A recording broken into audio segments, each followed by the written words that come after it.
Welcome to English Story Podcast. A young man lived with his father and mother. "Son," the old man said to the young man one day, "you are our only child. You must marry and have children." So the old man found a wife for his son. She was a fine young woman and her young husband loved her. A year passed and she gave birth to a little boy. The family lived happily together, but they were very poor. The young man and his father worked hard in the fields. The young woman and her mother-in-law worked hard in the house, but they never had enough food to eat. "Father," the young man said to his father one day, "this little farm is too small for our family.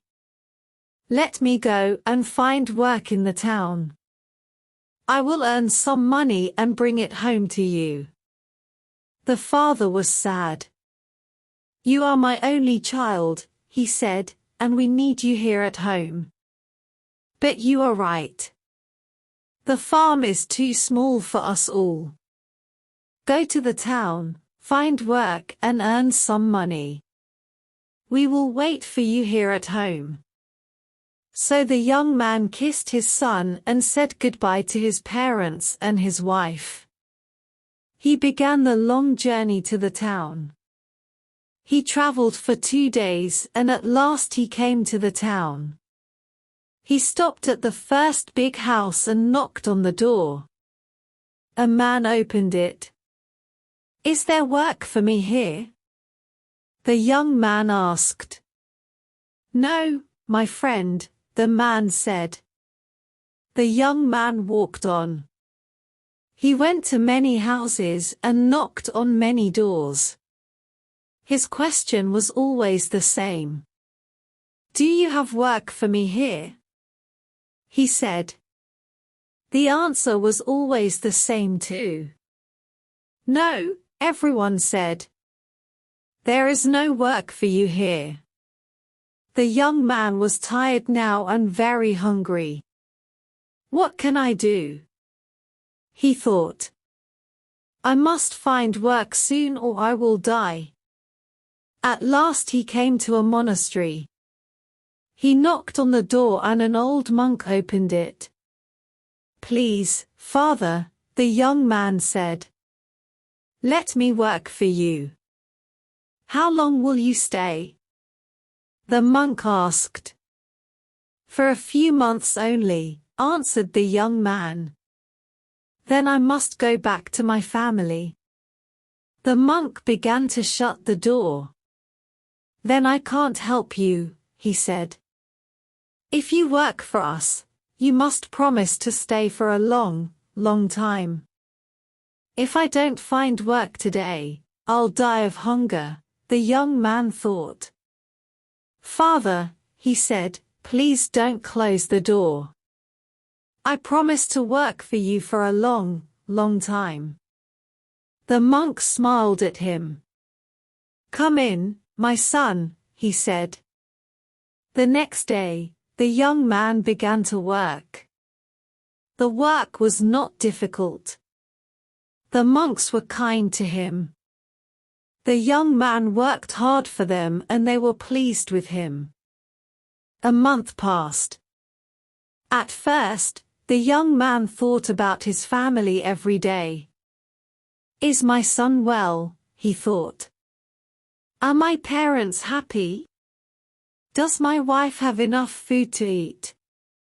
But slowly, the young man forgot his family. He was happy with the monks.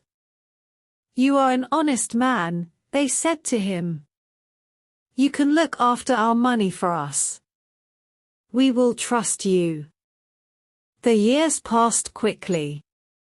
One day, the young man was sitting on his chair in the monastery. He was counting the monks' money. Suddenly, he heard voices. Children were laughing outside. The young man looked up. "They're happy," he thought. "Is my son happy?" He stood up and looked out of the window. How old is my son now? He thought. How long have I been here? 5 years. 6 years. No, 10 years. I've been here for 10 years. The next morning, the young man went to see the monks. I've stayed with you for 10 years, he said, and I've been a good servant. I've worked hard for you, but you have never paid me. Now I want to see my family. Please give me the money you owe me and let me go. The monks smiled at him. You're right, they said. You have worked hard for us. Now you can choose. Do you want us to give you your money or do you want us to give you our blessing? The young man frowned. I want your blessing, he said, but I want my money too. We owe you 400 silver dollars, the monk said. But each blessing costs $100. The young man looked unhappy, but at last he said, Give me your blessing. It is better than the money. So the first monk blessed him. Do not leave the road, he said. Do not go to the right or the left. Only go straight on. The second monk blessed him. Soon you will be a guest, he said. Obey your host. Take what he gives you. Then the third monk blessed him. Do not be angry, he said. Always think before you act. Then the monks gave the young man 100 silver dollars and the young man left the monastery. Soon he met 2 men. They were walking along the road together. Walk with us, they said. We'll talk together and our journey will be more interesting. The young man agreed and the 3 men walked on together. Soon they came to a crossroads. Follow me, one of the men said. I'll show you a better path. And he turned to the left and began to walk along a different way. The other man followed him.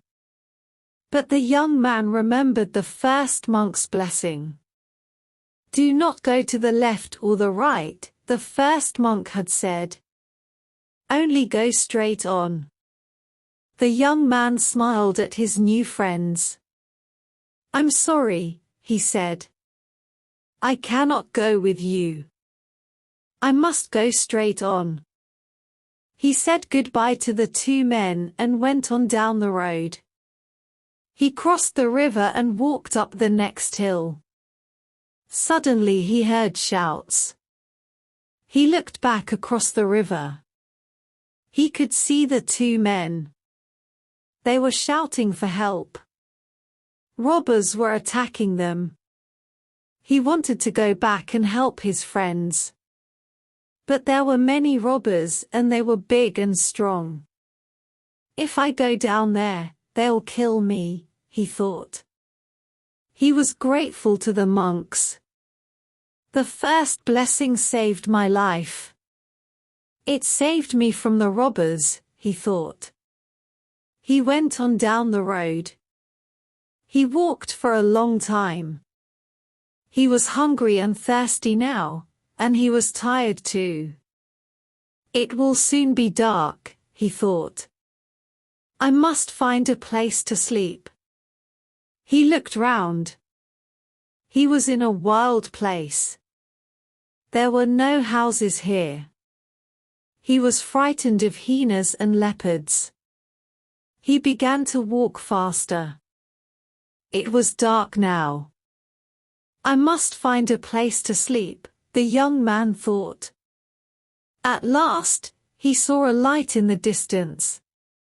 He ran towards it. The light came from a little house on a hill. The young man ran up to it and knocked on the door. At once an old man opened it. He had white hair and he wore fine, white clothes. "You are welcome. Come in," the old man said. The young man followed him into the house. "Sit down," said the old man. "Wait here. I will fetch some water and wash your feet." The young man felt ashamed. "I can't let this noble old man wash my feet," he thought. The old man went away to fetch the water. Soon he came back. The young man wanted to take the water out of his hands. He wanted to wash the old man's feet. But then he remembered the monk's second blessing. "Obey your host," the second monk had said. "Take what he gives you." So the young man sat down and the old man washed his feet. Then the old man clapped his hands and a young girl came into the room. She was carrying a dish of delicious food. "Feed our guest," the old man said to the girl. The girl did not move and the young man saw that she was blind. The old man pushed her towards the young man. "Feed him," he said again. So the girl fed the young man and he ate well. Then he lay down to rest and he slept all night. He woke up early in the morning. "Thank you," he said to his host. "You have been very kind to me, but now I must go on." The sun was up now and the young man could see his host clearly. The old man did not look fine and noble now. Teeth were long and white and sharp.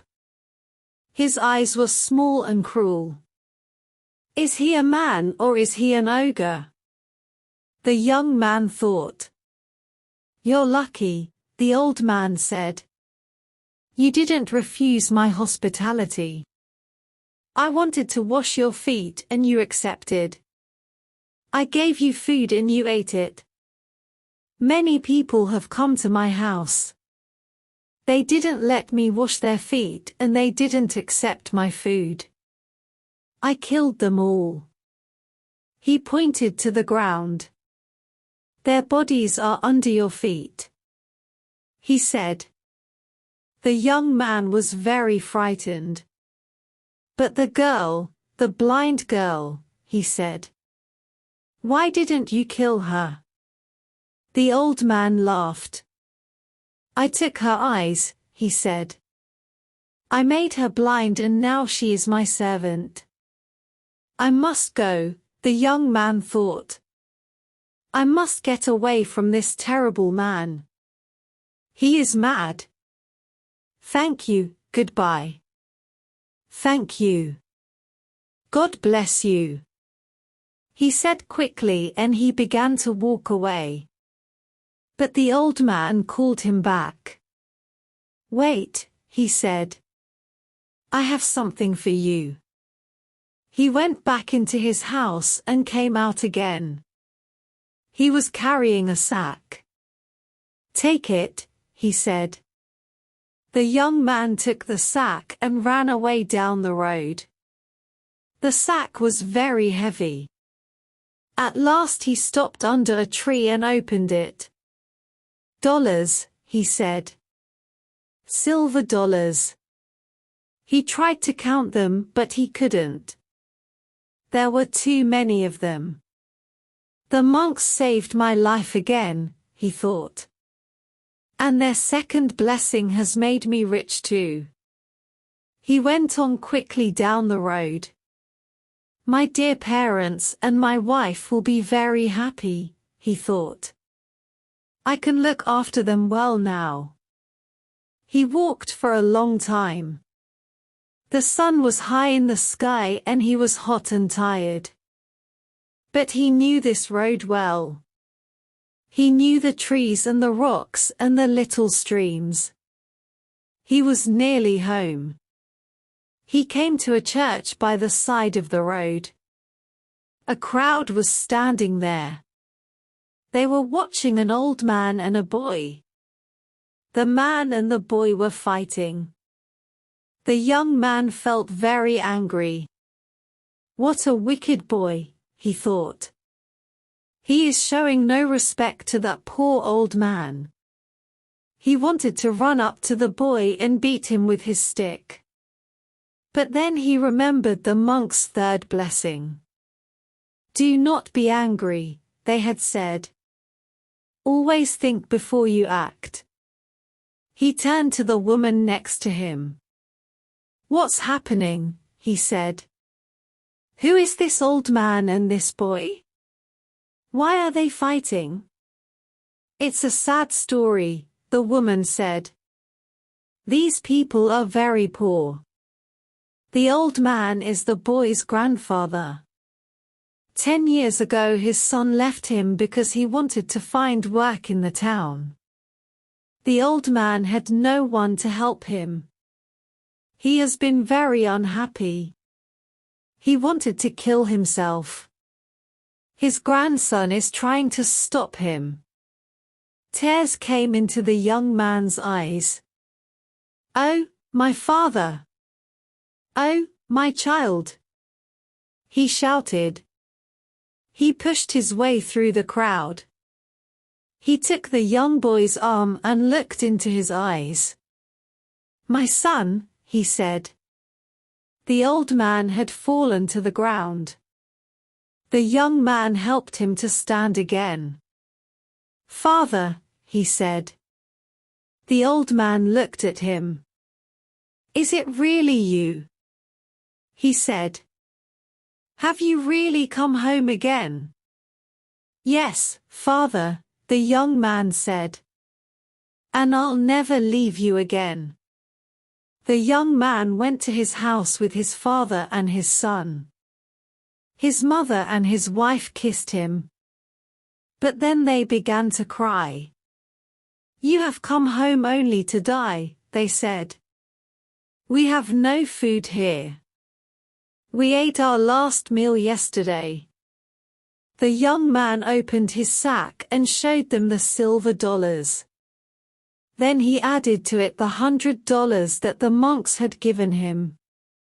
I haven't come home to die, but to live, he said.